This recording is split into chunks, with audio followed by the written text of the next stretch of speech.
20 अगस्त 1977 को नासा के Voyager 2 spacecraft ने अंतरिक्ष के लिए सक्सेसफुली उड़ान भर ली थी और इसके जुड़वा मिशन यानी वायेजर 1 ने इसके 16 दिन बाद 5 सितंबर 1977 को उड़ान भरी थी। और वायेजर 1 व वायेजर 2 आज न केवल सबसे दूर मानव निर्मित वस्तुएं हैं जो कि हमारी पृथ्वी से वायेजर 1 व वायेजर 2 लगभग 19.3 बिलियन एंड 23.3 बिलियन किलोमीटर दूर इंटरस्टेलर स्पेस में ताकत झांकी कर रहे हैं। और यही नहीं, नासा के सबसे लंबे समय तक चलने वाले अंतरिक्ष यान हैं जो अभी तक अपने डेटा को हम तक भेज रहे हैं और हमें इसी तरह से इस रहस्यमय ब्रह्मांड से रूबरू करा रहे हैं। इन दोनों स्पेसक्राफ्ट ने ही हमें हमारे सौर मंडल के अन्य सभी प्लैनेट्स के बारे में काफी कुछ बताया है, जैसे सैटर्न के मून टाइटन के बारे में जहां सदियों से मीथेन की नदियां बह रही हैं, और जुपिटर, वीनस, यूरेनस, नेपच्यून आदि सभी प्लैनेट्स के बारे में हमें काफी कुछ जानकारी प्रदान की।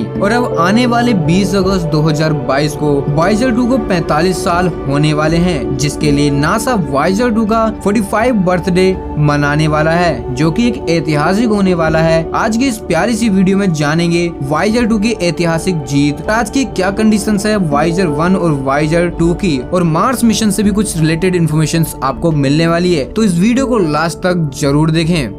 जैसा हमें ज्ञात है कि वायेजर 2 को अब 45 साल पूरे होने वाले हैं और हमारे दिमाग में एक सवाल आता है कि वायेजर 1 और वायेजर 2 में एनर्जी का सोर्स क्या है जो इतने लंबे 4 दशकों से इसकी बिजली खत्म नहीं हो पा रही है। तो आपको बता दें, वायेजर 1 व वायेजर 2 में न्यूक्लियर एनर्जी सोर्स का काम करने के लिए अलग से ही एक इंजन बनाया गया था, जो कि आज इसकी एनर्जी खतरनाक रूप से घट रही है। और दोनों ही स्पेसक्राफ्ट ने रेडियो एक्टिव आइसोटोप प्लूटोनियम 238 का यूज किया गया था। जब आइसोटोप का डीके होता है तब एनर्जी क्रिएट होती है, जिसे 3 RTG यानी कि रेडियो आइसोटोप थर्मोइलेक्ट्रिक जनरेटर द्वारा बिजली में कन्वर्ट किया जाता है। लॉन्च के समय इस जनरेटर यानी RTG वायेजर 1 व वायेजर 2 को 450 वोल्ट बिजली प्रदान की थी, जो कि आज घट कर आधे से भी ज्यादा एनर्जी प्रोवाइड करवा रहा है। और उसका इलेक्ट्रिसिटी का उत्पादन रेट हर साल 4 वाट घट रहा है। वायेजर 1 एंड वायेजर 2 स्पेसक्राफ्ट पर ट्रांसमीटर चलाने में लगभग 200 वाट बिजली खर्च होती है, जिसके कारण ही इससे सिग्नल्स पृथ्वी पर भेजे और रिसीव करे जाते हैं। और शायद इसी कारण ही वायेजर इन सिग्नल्स को कैप्चर भी करता है। वैज्ञानिकों के अनुसार वायेजर 1 एंड वायेजर 2 हमें लगभग 2030 तक इसी तरह से ये इन्फॉर्मेशन भेजते रहेंगे और 2036 आते आते ये दोनों स्पेसक्राफ्ट अपनी पूरी एनर्जी कंज्यूम कर लेंगे और ये स्पेस में कहीं खो जाएंगे। वायेजर 2 ने जुपिटर को भी ऑब्जर्व किया और हमें वायेजर 2 ने पायनियर स्पेसक्राफ्ट की तुलना में जुपिटर के मैग्नेटिक फील्ड और उसके चंद्रमाओं के बारे में काफी अधिक जानकारी विस्तार से प्रोवाइड करवाई। वायेजर 2 ने ही जुपिटर के 14वें चंद्रमा की खोज की और जुपिटर की रिंग को भी समझाया। और जब वायेजर 2 ने हमें सैटर्न के पीछे छुपे चंद्रमा टाइटन के बारे में भी बताया। और वैज्ञानिकों के न्यू स्टडी के अनुसार सैटर्न का मून यानी टाइटन अपनी सतह पर कुछ ऐसा कुछ छिपा रहा है जिससे जीवन पनपने की संभावना बन सकती है, जिसे एक्रिलोनाइट्रिल यूनिक इंग्रेडिएंट है जो कि कोशिका झिल्ली के समान संरचनाएं बना सकता है, जिससे जीवन संभव हो सकता है टाइटन पर। लेकिन टाइटन के इतनी कठोर परिस्थितियों से बचने के लिए हमें काफी एडवांस होना होगा इस स्टडी को लेकर। वायेजर ने ही हमें पहली बार टाइटन पर दिखाया कि किस तरह से टाइटन पर मीथेन की नदियां बह रही हैं, जबकि पृथ्वी पर मीथेन गैस के रूप में पाई जाती है। अब न्यू स्टडी के अनुसार एक्रिलोनाइट्रिल एक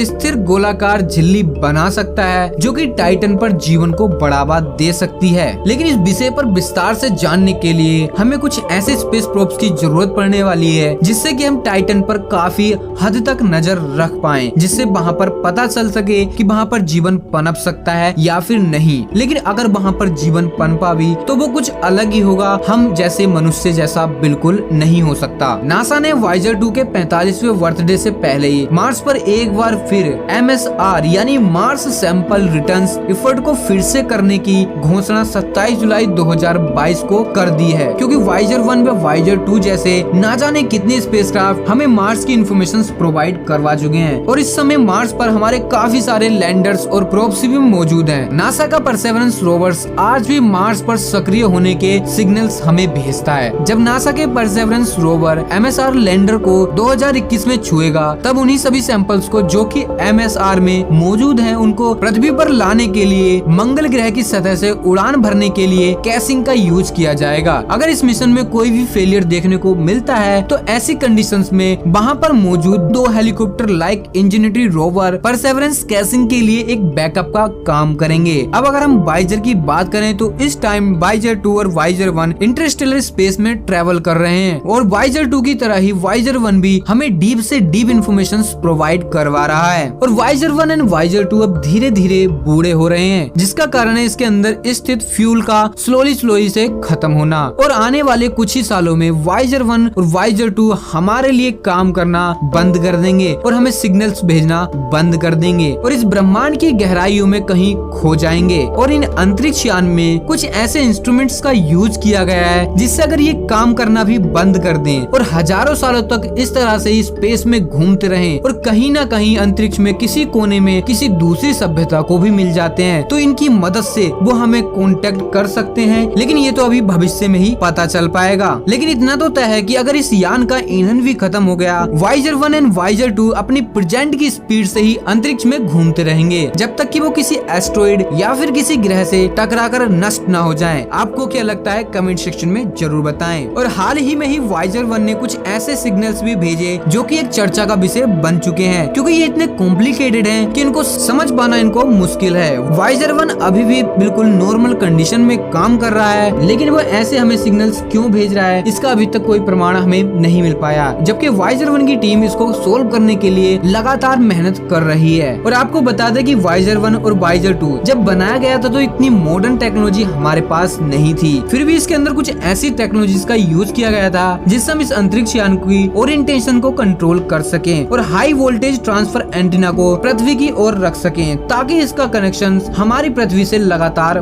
बना रहे। इसके लिए इसके अंदर AACS attitude and articulation control system से बनाया गया है, जिसके कारण ही हम इसकी ओरिएंटेशन को कंट्रोल कर सकते हैं और जिधर चाहे उधर की तरफ इसको मोड़ सकते हैं। और अब तक के अंतरिक्ष इतिहास में वाइजर 1 व वाइजर 2 अब तक के सबसे लंबे समय तक चलने वाले अंतरिक्ष यान बन चुके हैं, जिनसे हमारी पृथ्वी तक कोई डेटा आने में लगभग 20 घंटे 33 मिनट का समय लगता है। यानी अगर हम कोई भी सिग्नल्स यान को भेजते हैं तो हमें 20 घंटे 33 मिनट का इंतजार करना होगा, उसके बाद ही हमें कोई रिस्पॉन्स मिल पाएगा, जो कि बेहद ही पेशेंस का काम है। अगर इस तरह से कोई यान में गड़बड़ी भी होती है तो हमें 2 दिन के बाद ही उस गड़बड़ी के बारे में पता चल पाएगा। लेकिन जैसे कि एक मिस्ट्री बनी हुई है कि क्या हमारे इस ब्रह्मांड में कोई और दूसरी सभ्यता भी हो सकती है, तो इसकी पॉसिबिलिटी तभी हम कंप्लीट कर पाएंगे कि जब हम अर्थ से कुछ ऐसे प्रोब्स को भेजें जो कि हमारे इस यूनिवर्स को एक्सप्लोर करने में सक्षम हो। लेकिन इतने लंबे समय तक किसी भी स्पेसक्राफ्ट का